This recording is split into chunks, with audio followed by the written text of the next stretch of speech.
here. A couple of things to say first. This talk is not a comprehensive survey of Peter Zinovieff's work, nor a complete chronicle of EMS synthesizers. Rather, given that this is a Computer Arts Society event, I want to focus on Zinovieff's early work and his collaboration with Alan Sutcliffe, and then I'll make a bit of a jump cut to talk a little bit about the Synthi 100 synthesizer, which ties in with Sean's project. So I'm going to go into screen share mode now, I hope. And hopefully you can now see a picture of Peter Zinovieff. All looking good, yep. Okay, great. So Peter Zinovieff dabbled in an experimental group in Oxford in the 1950s where he studied geology. He was awarded a DPhil in 1958. He built up a small electronic studio in Ebury Street, London, during 1962. And towards the end of that year, he had lessons in tape editing and basic tape manipulation techniques from Daphne Oram. As a Computer Arts Society side note, Alan Sutcliffe also attended a weekend course with Oram in 1960, where he and 4 other students jointly produced a tape piece called Icarus. Zinovieff quickly became frustrated with tape editing as a way of constructing pieces, and his interests in producing sequences of pitches without recourse to razor blades and splicing tape led him first to build a kind of sequencer that used post office uniselectors to choose pitches from a set of oscillators. And as you can imagine, that was pretty noisy. And here's a picture of Peter Zinovieff in his Ebury Street studio in about 1964. The sequence is actually not visible in that picture. Towards the end of 1965, Zinovieff moved into a house at 49 Deodar Road, Putney, and the studio equipment went into a purpose-built structure in his garden, which backed onto the River Thames. By this time, he was getting more seriously involved in electronic music, and he entered into a loose, short-lived creative and commercial partnership with Delia Derbyshire and Brian Hodgson, moonlighting from the BBC Radiophonic Workshop, under the name Unit Delta Plus. Zinovieff's interest in controlled randomness, probability, and sequencing led to the construction in early 1966 of a kind of stochastic tone generator built mostly by Mark Dowson with help from Humphrey Evans. It's not quite clear how Zinovieff and Dowson met, but it was probably about 1964. And Zinovieff recalled that he met him in one of the junk shops in Lisle Street, but we can't confirm that. Dowson had been working as an electronics engineer for Cybernetic Developments Limited, which had been established by Gordon Pask, a name that will again be familiar to many CAS members. Dowson's device allowed the independent settings of the pitch, volume, and duration of 32 different tones or steps. The actual order in which the tones were played was usually random, by courtesy of an old radium dial wristwatch and a Geiger-Müller tube, but the probability of the occurrence of each tone was independently controllable. And here's a photo of, here's a photo of Peter Zinovieff standing next to the unit with its hundreds of manual controls. Taken in about 1965 or 6. I should also have a little picture of Mark Dowson here, who is a name that has not been widely associated with Zinovieff, but was very important in that early period of about 65, 66. We'll come back to hear about him a bit more later. And here there's a shot of the Unit Delta Plus studio as it was in September 1966. And you can see the unit at the right of the photo, along with a lot of other tape machines and so forth. This device, the device that Dowson built, was used for a number of projects that Unit Delta Plus undertook during 1966 and the first half of 1967. It was prominently mentioned in one of the program booklets prepared for the group's concert at the Watermill Theatre in Gardner, Newbury, on September the 10th that year, which was apparently the first concert of all electronic music in the UK. Pieces by all 3 members appeared, including one joint composition by Zinovieff and Delia Derbyshire, and some pieces were accompanied by light projections by the Light and Sound Workshop from Hornsey College of Art. So it was designed as a multimedia event. We're not sure whether Alan Sutcliffe actually attended the Watermill concert, but his name does appear on a potential guest list. Two of Zinoviev's earliest pieces, Tarantella and Agnus Dei, were played at this concert. Tarantella was a short study with a more or less constant pulse and a narrow timbral range, but the specific pitches heard at any given moment were determined by probability-weighted randomness, and the loudness set randomly between two limits. And this is where we play the first excerpt. I have to apologize for the quality, which is compromised, and we're only hearing everything in mono rather than stereo, but there are only 3 clips I'm playing because I wanted to make sure that we had permissions for them. So this is an excerpt, Sean, when you're ready, from Tarantella. I'm hoping that's okay.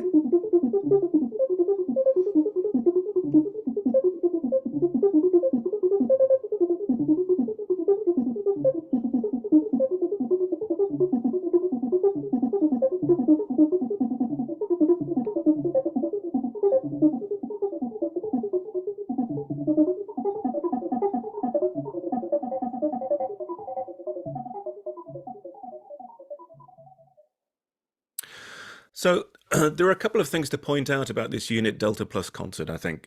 First, it was important for raising Zinoviev's profile and increasing his professional connections.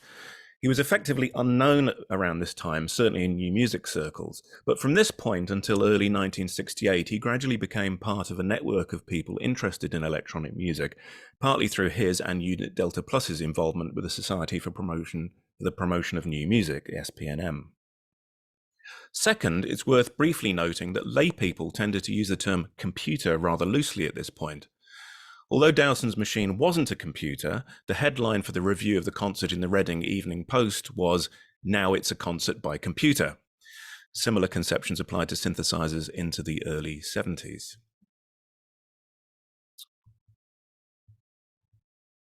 And we can see the review there if you wanted to look at it a bit more. As you can imagine, the stochastic tone generator that Dowson built for Zinovieff was very unwieldy, with hundreds of knobs that had to be set manually. But Zinovieff wanted to take the concept of weighted randomness a step further, as Mark Dowson explained to me in 2014. Rather than just having the tones in random order, he wanted to be able to define rules controlling the order in which they occurred, and had sketched out a concept for doing this. After some thought, my reaction was, "Peter, you've just defined a design for a digital computer.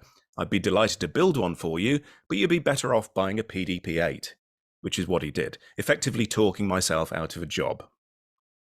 This conversation would have taken place not long after the Watermill concert in September 1966, and Dowson was then offered and accepted a full-time job working for Gordon Paskett Systems Research Limited. So he now temporarily leaves the picture, and we'll come back to him a bit later in the story. Zinovieff now needed an electronics engineer, and Dowson introduced him to his old school friend David Cockerell, who had shared his early fascination with electronics. So soon after Cockerell started to moonlight from his day job, working on medical electronics, to build devices and like oscillators and filters for Zinovieff's studio. And you can see David on the left of the picture, the leftmost picture there, controlling a prosthetic hand with his arm. It's fairly advanced for 1967.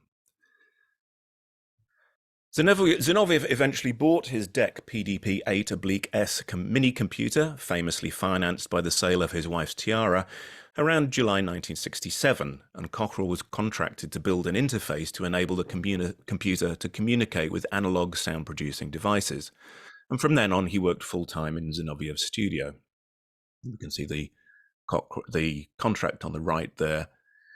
He got paid £250 for designing and constructing that unit. But this gives us a date of when the computer had arrived. So it must have arrived by 17th of July, 1967. And it was probably the first computer in a house, privately owned computer in the UK at this time. Certainly the first one that was being used for electronic music. Despite Zinovieff's initial hopes, it turned out that the PDP-8 couldn't do direct waveform synthesis, as he'd hoped. There was nowhere near enough RAM, only 8K, or storage at first, so the obvious solution was the computer control of analog sound-producing equipment, most of which was specially built by Cockerell. David would prove to be a crucial collaborator, and of course he would go on to design many of the synthesizers and other devices for Zinovieff's synthesizer company EMS. Around this time, Zinovieff met two other people who would be very important to him and his work over the next few years. Tristram Carey, a composer with his own electronic music studio, and the computer programmer Alan Sutcliffe. Zinovieff was introduced by Sutcliffe in 1966 or early 1967 by Delia Derbyshire, whom Sutcliffe had known since they'd met at the 1962 Dartington Summer School of Music. By 1966, Sutcliffe was working for ICT, later ICL, Computers in Bracknell, and the company's London head office was just across the river from Zinovieff's Putney studio. Not long after Zinovieff had bought his PDP-8, he and Sutcliffe discussed working on a joint project. Sutcliffe had access to an ICT 1905 mainframe computer, which allowed the writing of a much larger Fortran program than could be done on the PDP-8, and the idea was that the compositional output from the 1900 would be stored on a punched paper tape and then taken across the railway bridge to Peter's studio, where it would be read by his PDP-8, which would then control the analog sound devices and realize the piece. A loose musical analogy would be that the mainframe functioned rather like a composer producing a score that would then be realized by the performer, the PDP-8. In fact, the role of Zinovieff's PDP-8 was much less passive than this analogy suggests, but it conveys a general idea. But before I go into more detail about their collaboration, I want to give a thumbnail sketch of the state of computer music at this time. To grossly oversimplify, there were two basic approaches to making music with computers. One concerned itself mostly with computer composition, what we'd now call algorithmic music, where the computer's output was translated into a score of more or less conventional music notation that was then played by live players on acoustic instruments.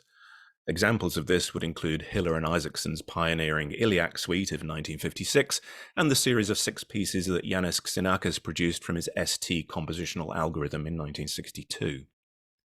The other approach tended to focus on the sound generation aspect of the computer, exemplified by Max Matthews' groundbreaking Music N series of programs started at Bell Labs in 1957. All this tended to be done, of course, on mainframes owned or operated by large corporations or institutions, often on borrowed computing time. The Xenakis ST program, for example, was run on an IBM 7090 at the headquarters of IBM France, after much persuasion on the composer's part. So although computers had been cajoled into making some sort of musical sounds since 1949 at least, it would be fair to say that computer music in a real sense was only about 10 years old when Zinovieff got his PDP-8, and happening at only a handful of places in the world. However, the most significant precursor for today's story, and for Kaz, was the work done by Stanley Gill in 1962 on a Ferranti Pegasus computer in response to an inquiry from the BBC for a computer to compose music in the style of Schoenberg for the television program Machines Like Men. The music was transcribed into conventional music notation for violin, viola, and bassoon.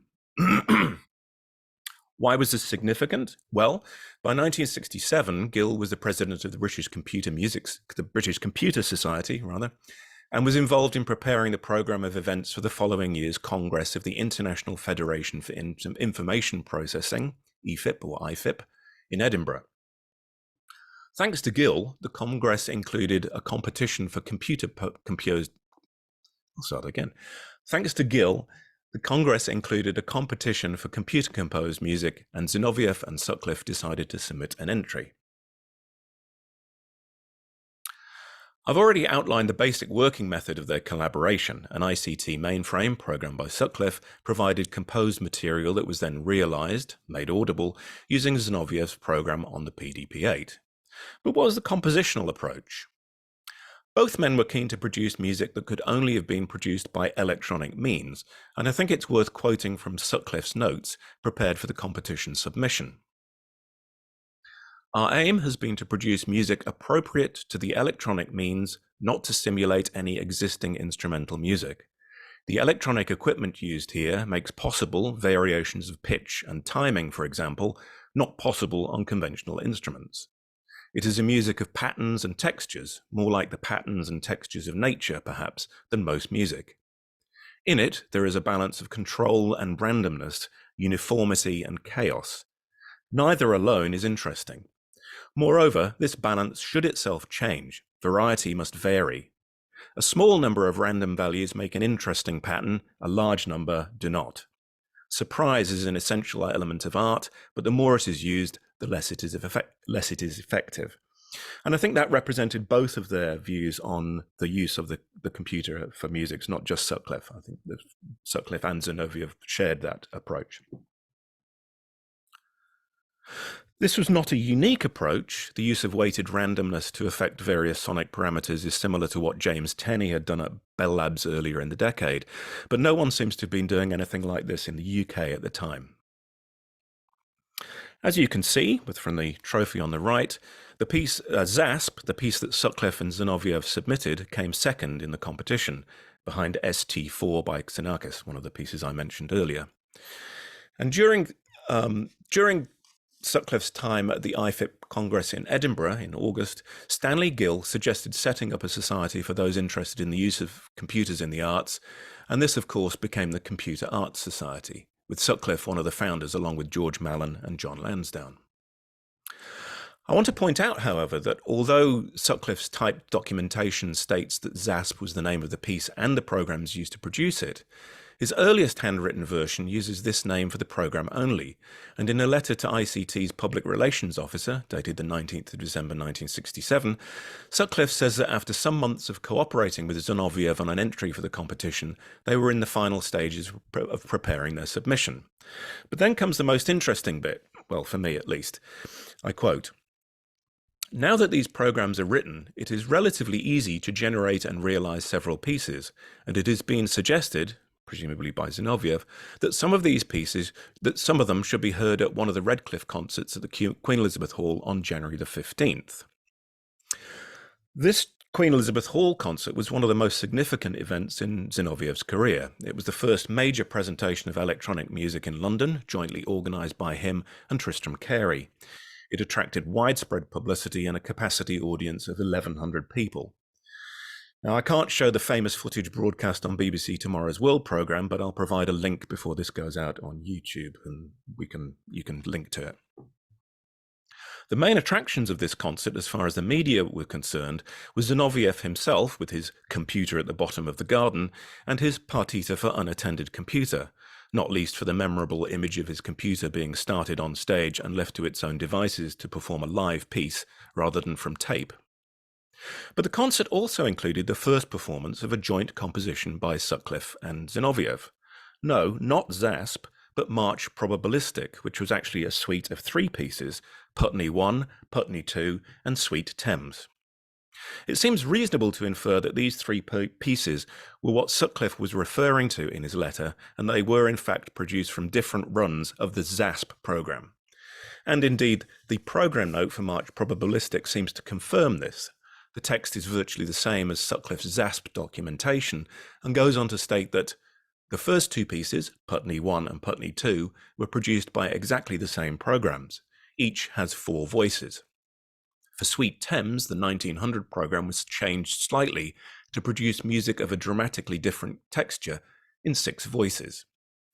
So rather than conceiving of March Probabilistic and ZASP as 2 distinct self-contained works in the art music tradition, I think it's more appropriate to regard them as different sets of runs of more or less the same programs, and for that reason they have perhaps more significance than they've been given. So enough talking. What do they sound like? Well, here are a couple of examples, and again, we should really be hearing these in very wide stereo. The 2 runs were separate on each side of the stereo picture, but unfortunately, because of technical problems, we're only going to hear them in mono and rather less quality than I'd like. Anyway, here, Sean, if you can play clip 2. This is from March Probabilistic. It's a very short excerpt.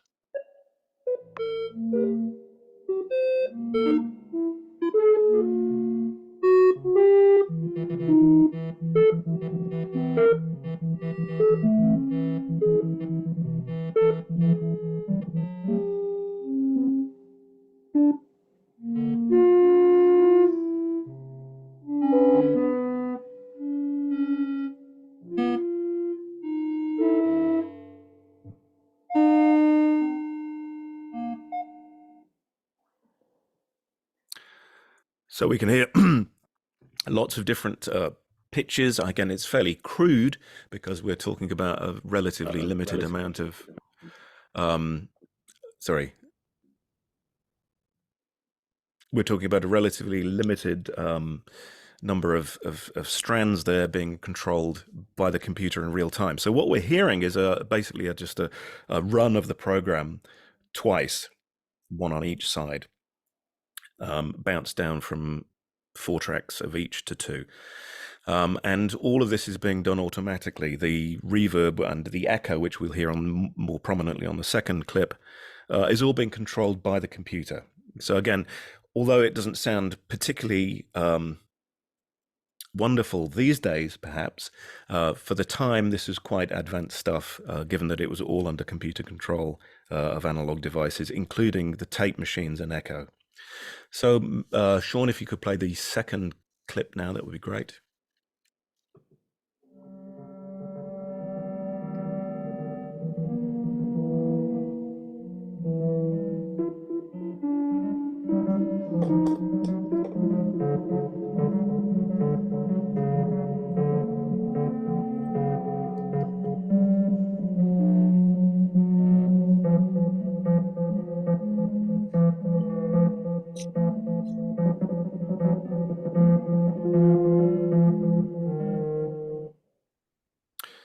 Thank you.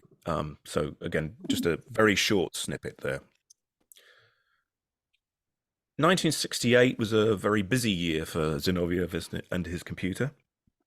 As well as the Queen Elizabeth concert, part of Zinovieff's studio was taken to the Connaught Hall for an SPNM Composers Weekend in July, where he mentored composers David Lumsdaine and Justin Connolly to realise short test pieces on the computer. And a number of other composers were also there, including Jonathan Harvey, for instance, was probably the best known, and Alan Sutcliffe was also there. More significantly, at least from a publicity point of view, was the appearance of Zinovieff and part of his studio at the Cybernetic Serendipity exhibition. The exhibition ran at the ICA from the 2nd of August to the 20th of October, though Zinovieff's exhibit was there for only the first 2 weeks or so, after which he and his family went on holiday, as usual, to Raze. I won't go into cybernetic serendipity in general or the other exhibits because the event has been very well covered elsewhere, other than to say that its technological advisor was Mark Dowson, who also installed the electronics for Gordon Pask's interactive robotic sculpture, A Colloquy of Mobiles, which you can see in the foreground of this picture. And if you look in the background, you can see part of Zinovieff's studio, which had been moved there, and the tape machine there.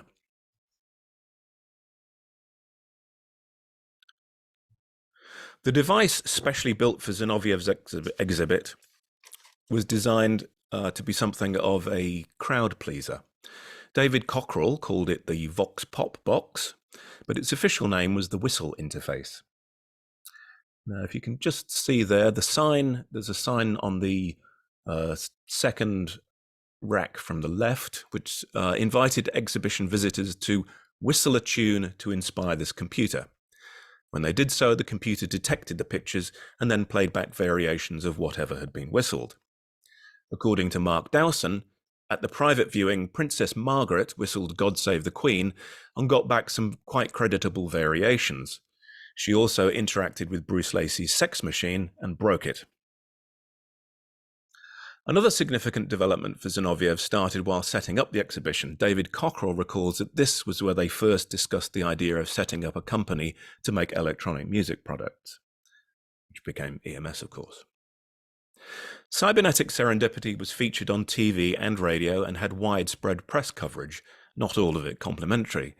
Under the headline, "Computer Doodles, but Are They Art?", the reviewer from the Evening Standard wrote, 10-year-olds flick the switches of a digital computer as to the manner born. Grown men holler at an automated ear and whistle 3 blind mice into Peter Zinovieff's musical computer, while anxious mothers dodge out of the way of one of Bruce Lacey's marauding robots. Zinovieff's appearance at this exhibition was another publicity coup, the second major one that year. His piece January Tensions, which had been completed in March, appeared on the Cybernetic Serendipity LP, and one of his scores adorned the cover. But the Whistle exhibit also made enough of a mainstream splash to be parodied a few months later. But the Whistle exhibit also made enough of a mainstream splash to be parodied a few months later in the hugely popular ITV drama The Power Game. When in Rase, Zinovieff wrote to Sutcliffe proposing that they work on a new joint piece and criticising the ZASP program. He says, "The trouble with the ZASP program is not only the lack of tension, surprises, or the dullness of timbre, but it also fails by being too old a concept, in that here we are doing notes and attacks and transitions and developments and about a sonata form. The opportunities are to dispense with instrumentation technique." However, it seems that nothing came of this because, as far as I know, ZASP was the last jointly programmed piece that Zinovieff and Sutcliffe produced, although they did collaborate in a different way on a couple of other pieces. Spasmo in 1969, which I'll come to shortly, I hope. By the end of August, perhaps energized by the Hebridean air, Zinovieff's plans had advanced. On the 31st, he wrote to Sutcliffe about buying a second, faster computer, a PDP-8L, which, with a newly purchased disk drive, he hoped would allow them to do waveform synthesis. He was starting to doubt the hybrid digital-analog system and wanted to analyze and reproduce, i.e. sample and play back sounds directly via the computer. In the letter, he also talks about what Max Matthews was doing, and he sort of seems to suggest that he sees that now as the way forward. However, he didn't get the second computer until March 1969, and even then the system wasn't fast or capacious enough to do direct synthesis, unfortunately.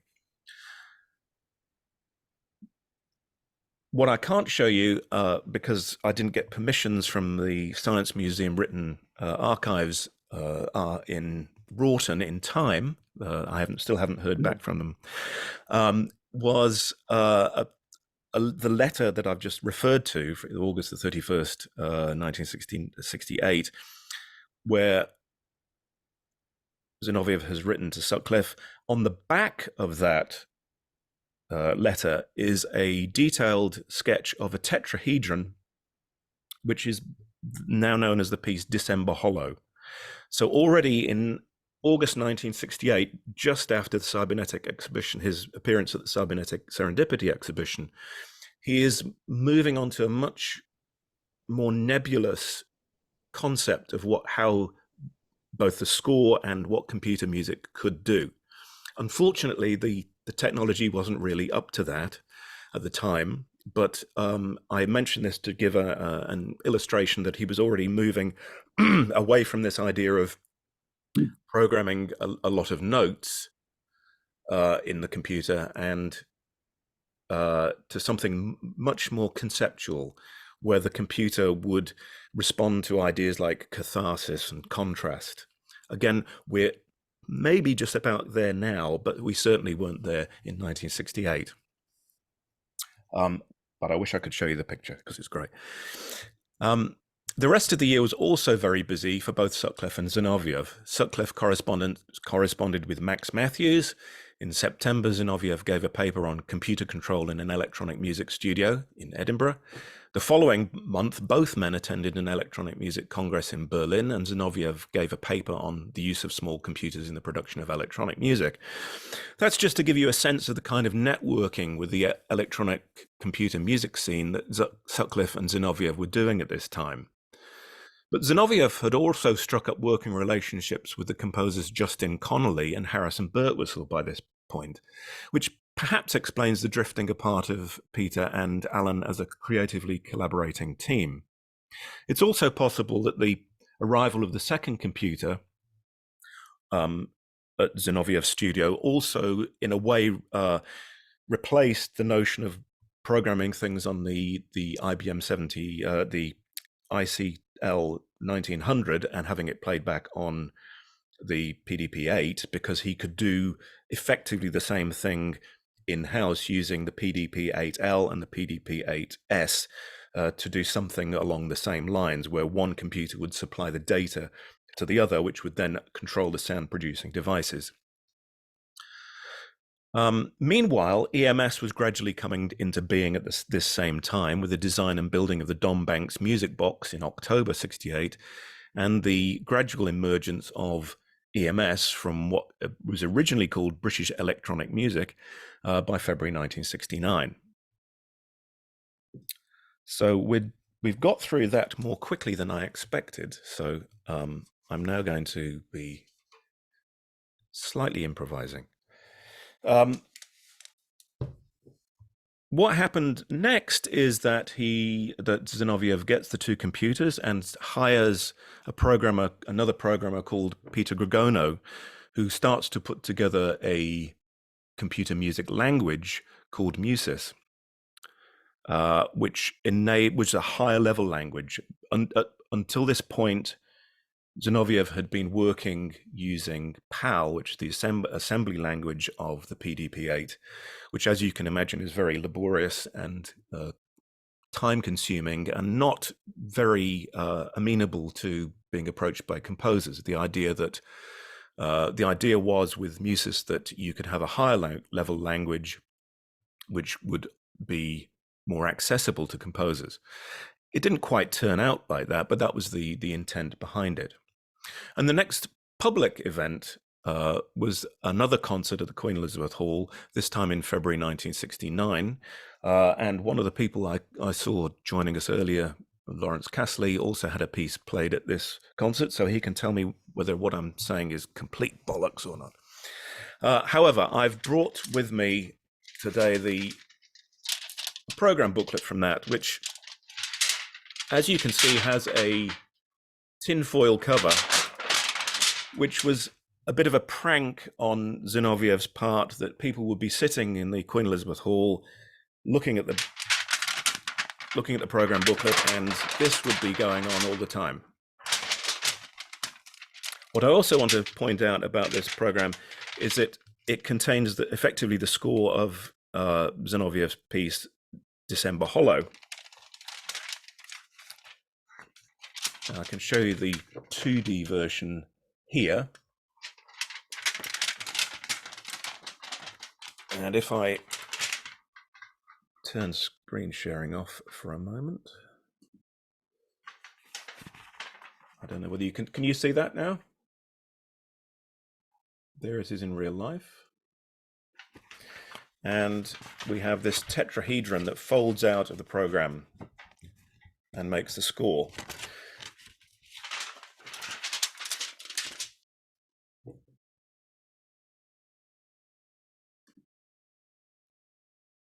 Is the publication which you showed us?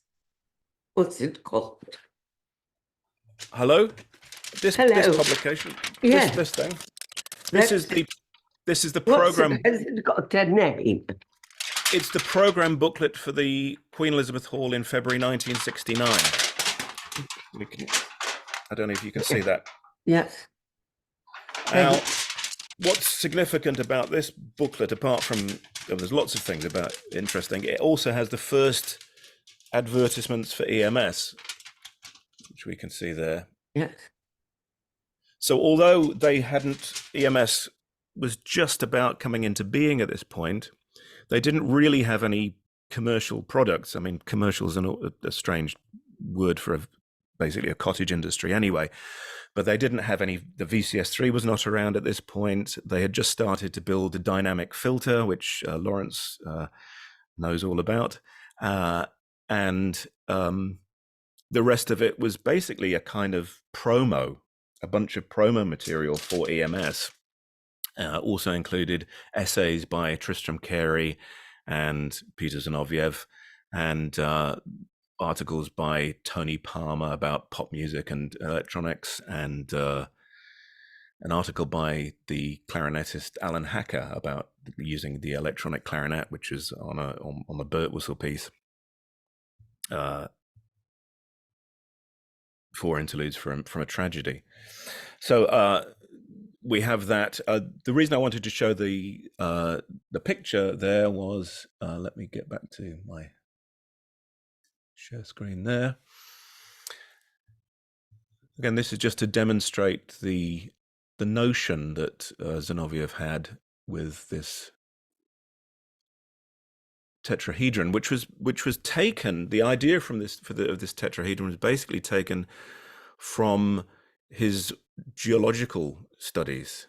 There's one of the illustrations in his PhD thesis, or his DPhil thesis, was a tetrahedron, and the idea was that you could slice through any run of the program would be a slice through using various probabilities of things like surprise neutrality and so forth that you can see written here, and that the computer also could be asked,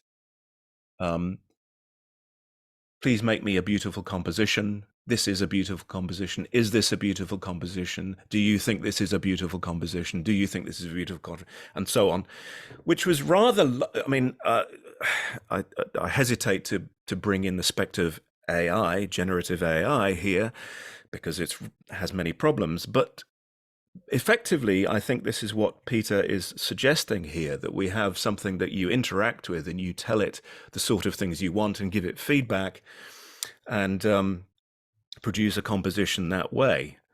So again, that's quite advanced thinking, and it's perhaps a little bit of a tragedy that the technology was way behind this. Now, somebody at the University of Surrey did do a sort of provisional realization of this. Milton McKimmedies, I think, or I can't remember the name exactly, a few years ago. But again, it's still an idea that is only just about becoming a potential reality here. So that is basically where I want to leave it, and I could now leap perhaps forward to the Synthi 100, because I know that's what Sean is very interested in talking about. Here's Peter with the Synthi 100, or the one that was called the Digitana, which was effectively the first off the production line. Again, production lines, these were hand built one at a time, really. The Synthi 100 was developed for Radio Belgrade in the first instance, and then during its development, during 1969 and 1970, the BBC Radiophonic Workshop got wind of this machine in development, and Delia Derbyshire and Brian Hodgson gave feedback on it and changed the spec of what was being proposed to some extent, and it became available at the very beginning of 1971. It used fairly standard for the time technology, coming out of what had been developed for the VCS3 synthesizer in 1969.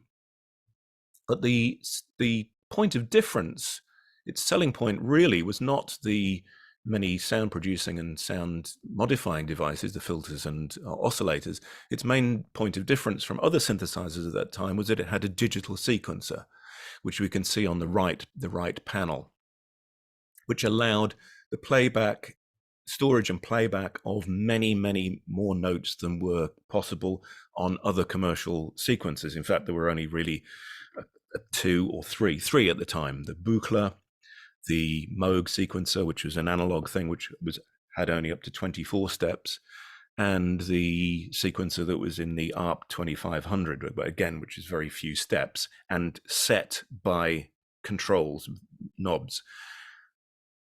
Without going into too much detail, the sequencer on the Synthi 100 was much more flexible than that. It had up to effectively six layers, and could be sped up and slowed down very easily. It was could be programmed from the keyboard. So that was its point of difference. And I'll just show you another clip there. A picture here. On the right-hand side is the sequencer. And this is the Synthi 100, which is in Calgary, which originally came from the Moscow film studios. So perhaps that's an appropriate point to hand over to to Sean, and you can talk about the new project, and maybe we can tie this in with what we're seeing here. Thank you.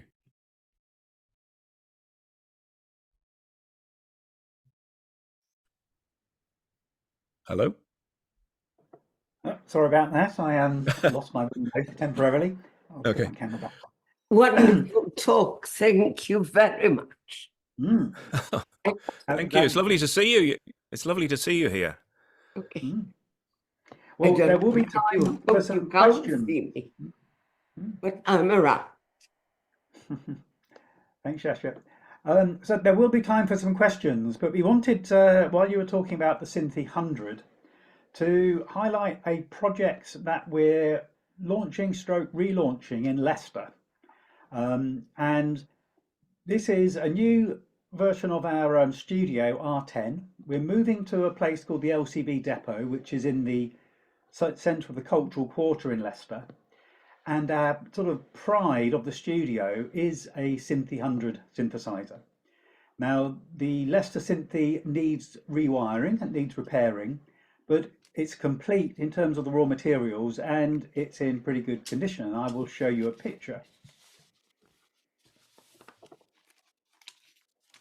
So I'm just going to share my screen now. So you should hopefully see the R10 website. This is a work in progress. The website's not live. Well, it's live, but the new website hasn't been produced yet. The studio, like I say, is R10. And we've got a bit of information about R10, but the important thing is this. So we have this Synthi 100. And as you were mentioning, you can see on the right-hand side, I believe this is the sequencer part, and you've got all these wonderful controls and so on. And behind, inside the cabinet, are hundreds and I think potentially thousands of wires that need resoldering. So the project in Leicester is to rewire and get this Synthi 100 working so that you can hear some of the fantastic music it makes. A little different to maybe some of the other Synthi restorations that have happened is that we're looking to make this available to musicians and potentially members of the public. So when it's complete, we want to invite people to come and use it, to showcase it and really inspire the future generation of the next generation of musicians, because we think it is a fantastic instrument. Also within the R10 space, this is the previous R10 space, we'll be continuing our program of workshops and explorations of electronic music with young people and adults and students. And we are looking to set up a computer drawing studio with materials from Jack Tate. Jack Tate, a good friend of the Computer Art Society. We've featured his work in exhibitions, a special issue of Page magazine and so on. And he's given us a donation of 5 machines. These are analog, if you like, electromechanical drawing machines that we're going to be exploring, preserving, and again, using to inspire the next generation of computer artists. So I really wanted to mention that R10 is coming early 2025. We're going to be asking for support, be it financial donations of equipment or whatever, and we will be opening the space up for visits. So if you're interested in seeing what we're up to next year, come to the website r10.uk, get in touch, and I'm sure we can arrange a visit.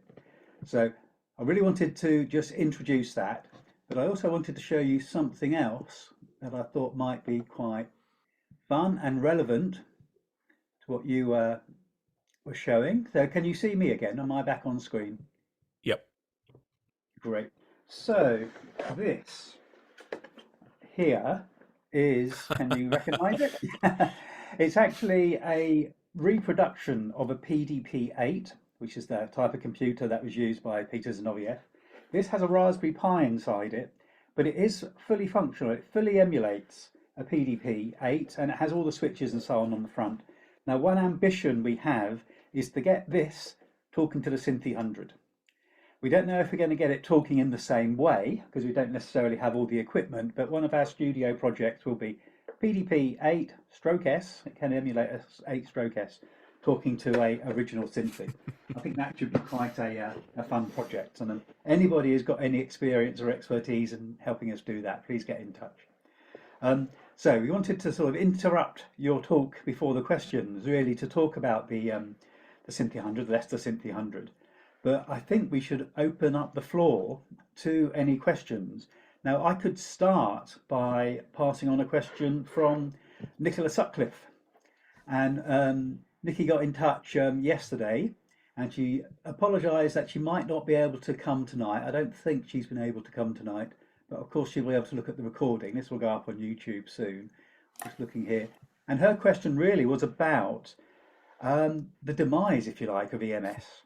What was I know that we talked before and it's complicated, but what do you think were the sort of the key things, the key issues that led to the end of EMS? Ah, Nikki is here. Oh, hello. Hello, Nikki. Hello, everybody. Hi, James, and thank you for such an interesting and informative talk. Oh, thank you. To try and answer your question, for a start, it's a very long. The real answer is very long, and the best way to describe it is that the demise of EMS was multiply determined. There are a number of reasons for why. In 1979, the company went bust and went basically bust in the middle of 1979. It was picked up later.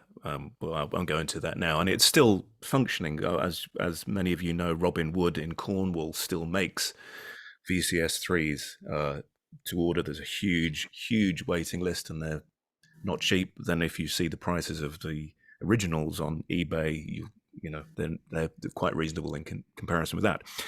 Anyway, I'm sort of circumambulating here. A number of factors. Okay, the main ones. First of all, from about 1974, you get an influx of Japanese synthesizers, which are very well built, very functional for most musicians, and are very reasonably priced. That's one aspect of the equation. So that's more kind of the market, if you like, is changing from that point on, about 1974 onwards. And EMS don't really produce a product that competes in that particular market. They had a near monopoly for about 18 months, 2 years at the beginning, but then they lost that monopoly, basically. Another reason was that during 1973, Peter, partly under the influence of a guy called Robin Leach, who was the EMS American representative at the time, put a lot of money into and time and energy into a project called Vocom, which was a voice data compression system for telecommunication. The idea was that you could compress the data from international telephone calls using basically the kind of vocoder technology that Cockerell had already set up using a filter bank in EMS, which is essentially a vocoder type model.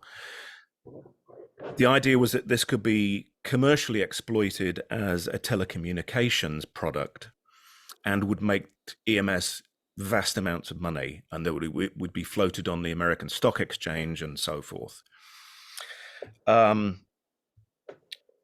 It would seem, and Robin Leach is now dead, so I can't be sued, that he was a bit of a con man, and that this led to a check being written to EMS for, I can't remember the exact figure now, $50,000 I think it was, which eventually bounced. And that, along with the number of resources that EMS sank into this project in 73 and into 74, was one of the things that hold EMS below the waterline. So that's a very significant factor. The other technical factor was that another product that EMS had hopes for, the Synthi Hi-Fly, which is a sort of guitar processing device, which they thought would be a big seller, proved not to be a big seller at all, and had very many technical problems. So again, that didn't really take off. So there are actually more even than that. But there's some of the reasons.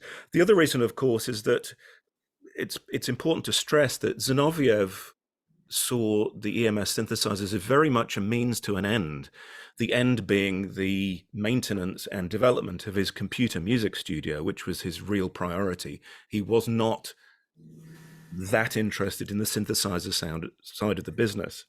What's interesting, and I didn't go on about this because it was outside the scope of what I was talking today, was that Alan was brought in to sort of try and marshal the forces in about 1974. In the Wroughton collection of Alan's material, there are lots of accounts and so forth about making a case in 1974, and you basically saying to the EMS team, we're in real trouble here financially.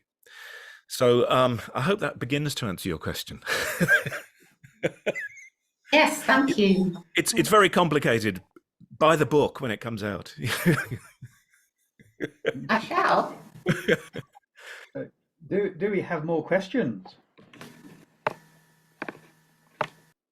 Please feel free to ask or you can write one in the chat. I'm looking at the chat at the moment. I have a couple. Yeah, no, I have a question, if that's okay. To pick up on your very pregnant final line there, when is the book due? Well, when I can find a publisher that I think is good for it is a short answer. Okay, and whenever cool. I've written it. So you feel like your research is in hand now, it's just the execution? Yes. What is the title of the book? The title. I have no idea yet. Oh, yes. I think it will be a fascinating read because it is a fascinating story. You've got some great characters. You've got clearly true innovation happening at a time when the world is changing, and you've got a great story in London and elsewhere. Yeah, it will be a fascinating read. I have a tiny little connection in that I had my first proper job interview in that ICL Putney building without realizing it, that I was looking over, and I probably could have seen Peter Zinovieff's garden from it. And then I ended up working for ICL in Bracknell as a sort of student placement at the same time, apparently, as Alan. Aaron Sutcliffe was in the same building. We were in the Bracknell building, but I never got to meet him. So it's one of those I was close, but not quite close enough to meet some interesting people there. Yeah, I think one of the things that this sounds like a pitch, but one of the things that's interesting about the EMS story is as you say, a lot of people, really colourful characters. It's not just a sort of technological, chronology, but also the fact that for most of the time the studio was in Zinovieff's house.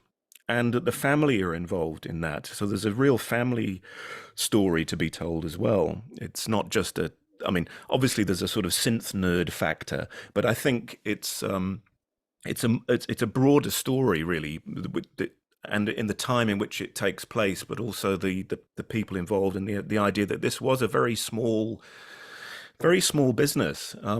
Like Moog and Buchla, basically these synthesizers are almost effectively handmade. Even the factory at its height in Dorset was maybe 40 people.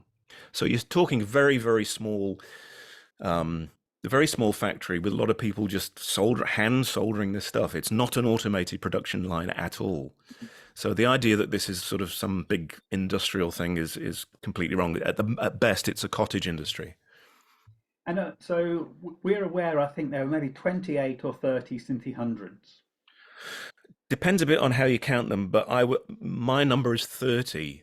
There are 31. It goes up to number 31, but my personal theory is that there's no number one.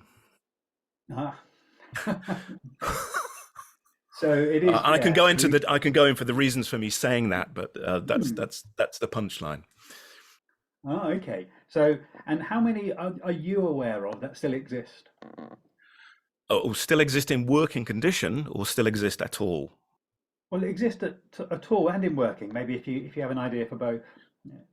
It's very difficult to know because some of them have seemingly disappeared, and they may be some in some barn somewhere or something. But it's I suspect that the ones that have survived is probably 10 or 12. Mm. Ones that are up and running is these days about 5 or 6, I think. There's been a lot of restoration over the past few years. There's the one in Athens, the one in Melbourne, the one in Ghent is still going. The Stuttgart one is still going.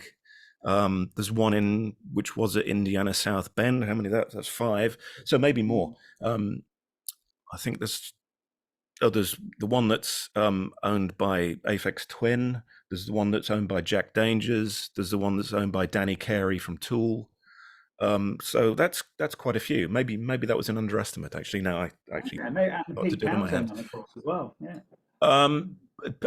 Pete Townsend was not, as far as I'm aware, a Synthi 100 owner. He had a VCS3 for a while and an ARP Oh, 2500. I believe it's being donated to a London university. Which The Pete Townsend Synthi 100. Maybe somebody could quickly join no, in to confirm that. he as far as I University of know, the he West of did England. not. Oh, sorry, we've got somebody here. Yeah, I saw that it had been donated to the University of the West London, which is the old London College of Music, which who have a Townsend studio, which has a lot of his stuff that's just opened about 3 weeks ago, something like that. Okay. So if you look at their website, there is definitely, although I think they've bought a Colossus thing as well, so it might just be that. So it's pictured amongst his equipment. So it may. I was unaware that he had a Synthi 100. I don't know what he ever used Yeah, it on. it could well be that they've bought one of those. Are they called Colossus? The new. Colossus, yeah, the Yeah, analog. I think they may have bought that in addition to the Townsend equipment. Okay. But while I've nabbed the limelight, I've got 2 little questions that I was just typing out. One is great talk, by the way. Really fascinating subject, and hope you do manage to publish that book. Is there a relation? I mean, what is the relationship between the digital sequencer in the Synthi AKS and the one in the Synthi 100? Do you? Well, well, in a way, I have to stress that I am not an electronics engineer. My understanding is that obviously the Synthi 100 sequencer was built first, and in fact, it was already in development in 1969. But obviously doesn't become practical till sometime in 1970. If you look at the evolution of the Synthi 100, you can see the reports coming in gradually. The capacity is getting better, and there's a bit of bullshit, I think, at the beginning, but then gradually it becomes a real thing. How that relates to the Synthi AKS, the KS sequencer, technically, I don't think it's very similar. But somebody with greater electronics knowledge would be able to correct me on that, or on the actual nitty-gritty of what's going on inside. But certainly conceptually, it still comes from the same source. Very early on, Zinovieff wanted to get rid of tape splicing and wanted to have longer sequences of pictures. That no one's come back and given me an. Sorry, I don't know who's talking there. Someone called Jez or Gez? Yes, Jez. I don't know who that is. Okay, maybe it wasn't a question. Maybe they left the mic open. Yeah. Does that answer the question? Yes. Yeah. Thanks for that. I just remember it. My sixth form college had an AKS. I borrowed it over the summer, and I had to go to Robin Wood to get the right cable to connect the sequencer to the Synthi. And I just remember it being in a very odd. I mean, it was my first experience of any kind of sequencer, and it was a remarkably odd thing to use because you could edit the length of the sequence after the fact, and also this That's right. playback speed. And it was really hard to sync that up. I think it just had these two wheels. So I just That's wondered right. what the Both thinking designed by behind that. David Cockrell. Yeah, an amazing machine. The other question was really quick, which is the concert program that you showed. Yep. Is that available as a PDF anywhere? I'd love to read the essays. DM me, as they say. Will do. Okay. Lovely. Thank you so much. Cheers. I can to the sequencer thing. There was a standalone sequencer too, which I used for one of my pieces. I can't remember exactly that day. It would have been about 72, maybe. Yeah. So that was, I had it. They loaned it to me with 3 VCS3s, and so you could control 3 VCS3s with it. Wow. Yeah. That's right. It had basically 3 layers, up to 6, but 3 layers basically of simultaneous information. You do pitch and something else with it. It's at the same time. Yeah, on each. I can see lots of comments and questions popping up in the chat, but I haven't actually got the chat. So I don't know if Sean, there's any questions that have come up in the chat that I need to address. I'm just scanning through myself. Okay. How did they do with the American market? That's another story in itself. There were a number of agents. The first one was Alfred Mayer, who was on the ball very early and promoted the VCS3 in particular, which is known more as the Putney in the US, which went quite well in institutions. And again, there was a gap in the market in about 1970. Although the Mini Moog was demonstrated at the NAMM fair in, I think, September or October 1970, it didn't really pick up till 1971. So there was a small gap when EMS was able to get a little toehold in the American market. But after that, it became more and more difficult, and they never really broke the American market to the same extent that they had in Europe, particularly in Germany and German-speaking countries, partly because of the efforts of Ludwig Vreyberg, who was a very proactive agent there, and also France and the Netherlands, and etc. So it's basically its sales were in Europe and also Eastern Europe, which is another sort of story behind the Iron Curtain. Sold to Russia and to Belgrade, of course, and so on. But as far as the American market, no, apart from a nibble at the beginning, it was never really cracked. It was always a minority product in the States. Yeah, that's the short version. Yeah, famously, I think Wendy Carlos completely trashed it, didn't she? Yes, in the Whole Earth catalogue. Yeah. And you can sort of understand it from her point of view, but she also didn't quite understand some of the features. I think there's a evidence of her not quite understanding how the dynamic keyboard could work. Yeah. Sean, were you saying was there anything in the comments or the chat? There is quite a lot there. I would say if anybody wanted to have a question read out, feel free to hop in and ask the question. So, how many working hundreds are there? So I think you answered that one. I'm going to go twice if you don't mind. In terms of the sort of the overall, this question of why did it end and why did it fail?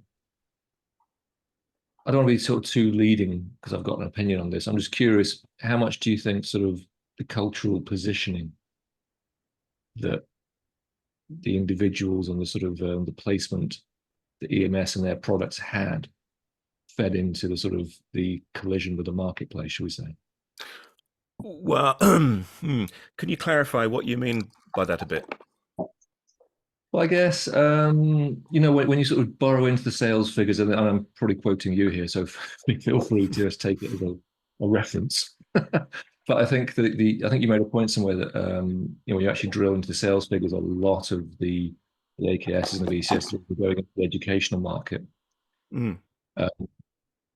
There is a sort of I guess somewhat sort of didactic me and the sort of company in that respect, and does that really sort of jump against the sort of pop groups who want a keyboard that was bing bing bing bing bing, because they didn't really address that directly, if you see what I mean? As you say, Zinovieff didn't That's right. address that there was part. there was never an equivalent of a Mini Moog or a Korg 700 or a SH 1000 or an ARP Odyssey. There was never really an equivalent of that.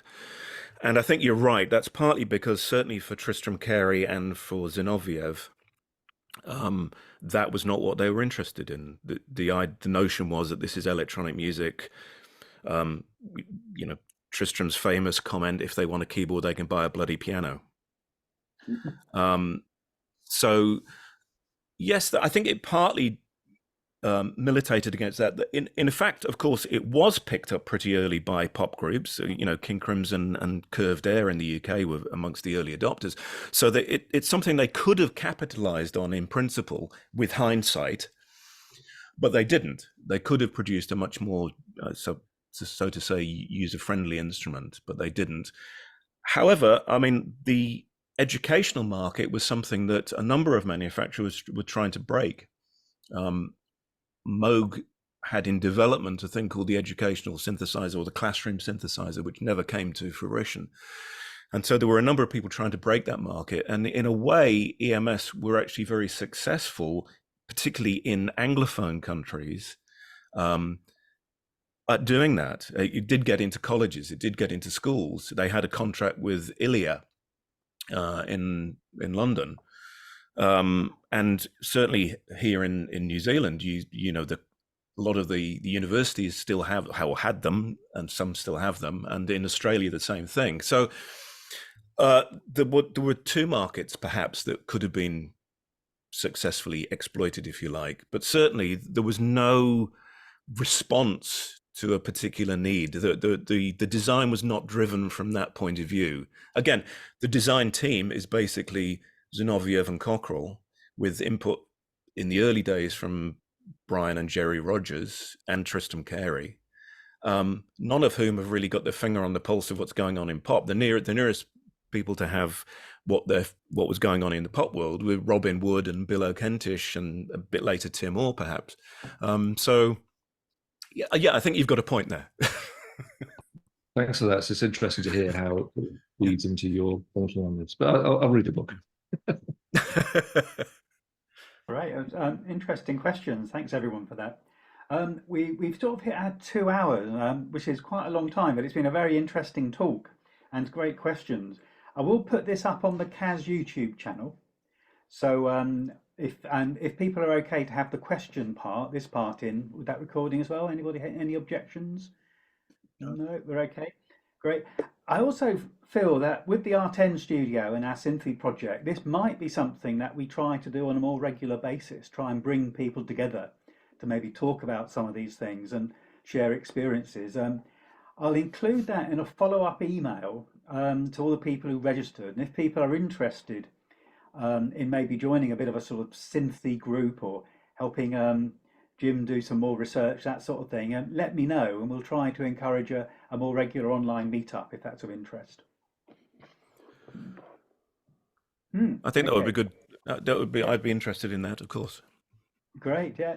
And I just noticed actually that Chris King has mentioned, who I've been talking to recently, that he's in the process of restoring an AKS. So there are other people out there doing restorations. So maybe some dialogue between these people as well might be helpful for us. So we'll be getting in touch with Chris. I think we've talked already about that. And you've passed on some good contacts as well. Thanks for people who've done restorations. So I'll be getting in touch with some of those people as well. And Sean, I will also send you some links that can go with the YouTube when it goes up on YouTube. So you've got some links there. And actually, we'd strongly recommend that people listen to your radio program as well. We'll include a link to that. Sure. Fascinating series, yeah. And did you say it's being broadcast again? Yes, for reasons known only to themselves, Radio New Zealand Concert have been rebroadcasting the programs, even though they're 11 years old now. So as part of that, I've revamped the website and corrected some things and added some new links, fixed broken links, and so on. But yes, that is up there, and it's a streaming. You can stream the episodes from there. The audio quality is not that great, but you can hear what's going on. Okay. If anybody We'll really probably- wants to hear it, they can DM me and I can send them MP3s. Oh, I didn't say that. Yeah, yeah. And maybe you should remind us about your preferred channel for communication. How should people DM you?